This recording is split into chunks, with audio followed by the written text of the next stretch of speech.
जा रे जा पनसी जा जा रे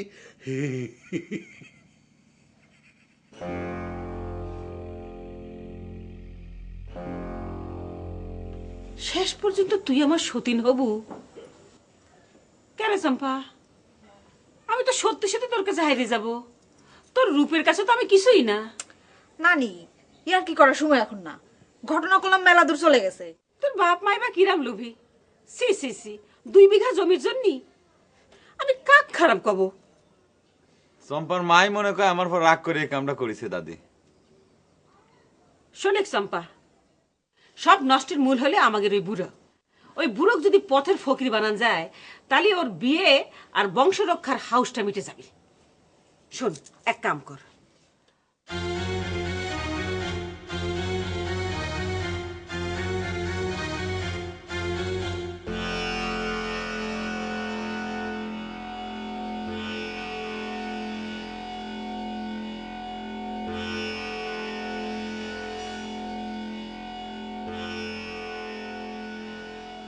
আবাজান বাজারে যায় খুব ভালো করে সদাই করে আনে, বাড়িতে আজ ভালো মন্দ খাওয়ার আয়োজন করা হোক।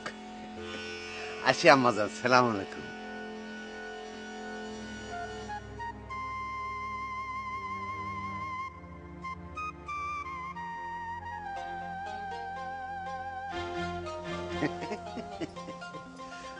ভোরের স্বপন আসলেই মিলে রে নাতনি। এখন কি নাতনি কওয়া ঠিক হচ্ছে?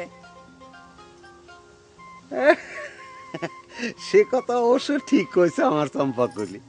তোমার বাপ মা যেহেতু জবান দিয়ে ফেলাইছে, এখন তো আমরা পড়া স্বামী স্ত্রী। শুক্রবার আসতে যাই একটু দেরি। বাপ মাক জবান দিলে তো হবি না, না 2 বিঘা মাত্র জমি দিয়ে আপনি আমার মতো একটা সুন্দরী যুবতীর বিয়ে করতে চান, তাই কি হয়?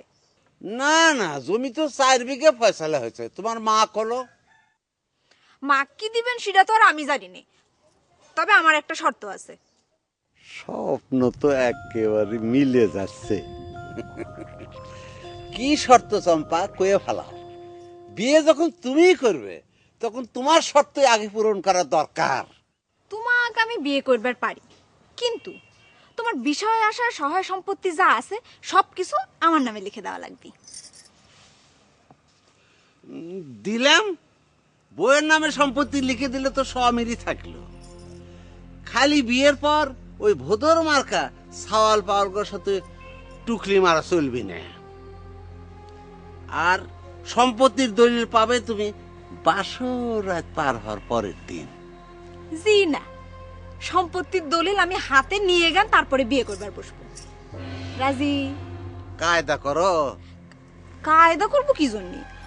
ধরো এটা তোমার ভালোবাসার পরীক্ষা নিচ্ছি। ভালোবাসায় তো ফেল করা যাবি না। দিলাম, যাও সব সম্পত্তি তোমার নামে লেখে। যাই। বিদেশি বনদেশি। তুমি কি করবে চাও চম্পার মা? আমার মেয়াক তুমি একটা বুড়িয়া মানুষের সাথে বিয়ে দিবা চাও? বেটা চাওয়াল মানুষের বয়স একটু বেশি হলে কি হয়? তুমি যখন আমাকে বিয়ে করেছিলে তখন আমার বয়স কত ছিল? শোনো, জীবনে এমন সুযোগ তুমি আর কোনোদিন পাবে না। সারা জীবন তো মানুষের বাড়ির কাম করেই কাটাইলে, নিজের মুখে 2 বিঘা দিবার চাইছে, একটু চাপ দিলেই 4 বিঘা আদায় করা যাবে। তাই বলে মেয়াক বিয়ে দিয়ে তুমি বড় লোক হবে চাও? হ্যাঁ, তুমি চুপ থাকো তো। মেয়ের যা মতি গতি, ওই ফকিরের বাসা ছাড়া তো ওরা কাপ চোখেই পড়ে না। যা করার আমিই করব, তোমার কিছু করতে লাগবে না। তাও তো চম্পার সাথে কথা কওয়া উচিত নাকি?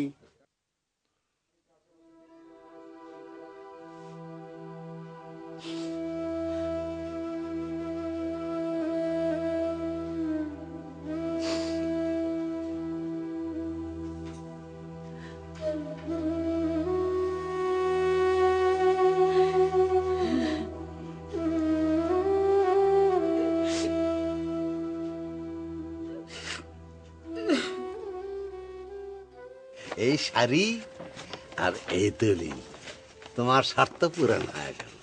আচ্ছা এখন দেখি আমি কি আমার ভালোবাসায় পরীক্ষায় পাশ করেছি কিনা। পরীক্ষা তো মাত্র শুরু হলো না গাজী সাহেব? অসুবিধে নাই, অনেক দিনের নানা ডাকার অভ্যাস। আচ্ছা আমি কি চুলে কলপ লাগাবো?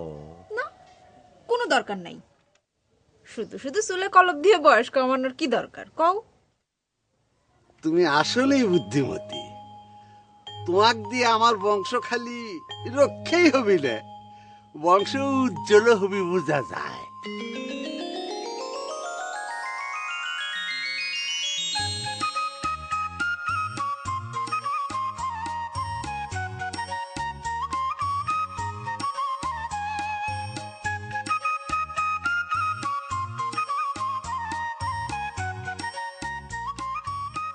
কাজই এখন আসতেছে না কেন? খাওয়া দাওয়া সব তো ঠান্ডা হয়ে যাচ্ছে। তাই তো।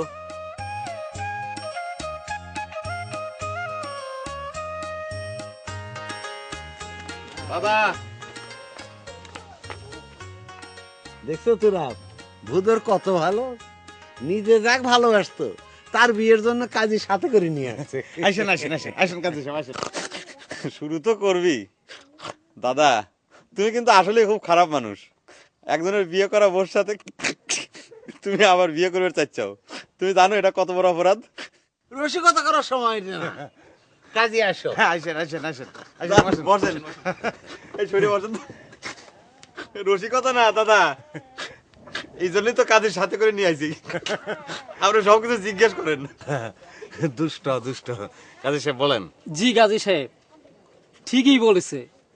কয়েকদিন আগে এই সিরাজদৌল্লার সাথে ওই চম্পা বেগমের বিয়ে আমি নিজেই দিয়েছি।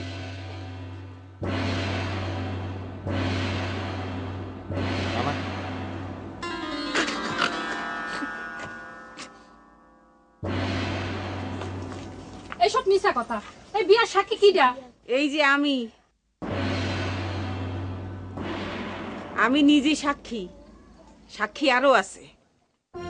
এখন কি হবি?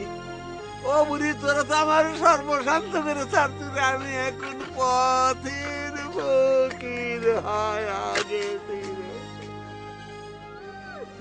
আমার সঙ্গে খুব বাহাদুরি দেখাইছিলে তাই না? এখন যাও বংশ রক্ষা করে দে। বুড়া বলে ভিমড়াতে ধরেছে।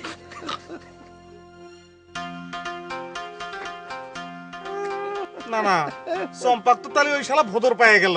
চুপ করো হে। আমার সব কিছু চলে গেছে আর তুই হিসাব করতেছিস চম্পা।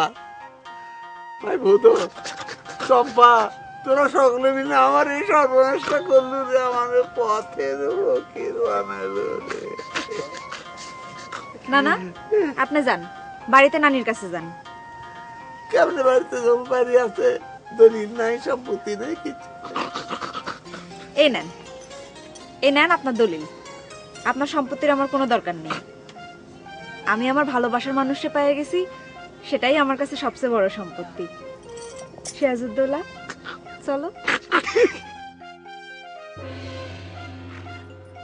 দাদা বালিশ।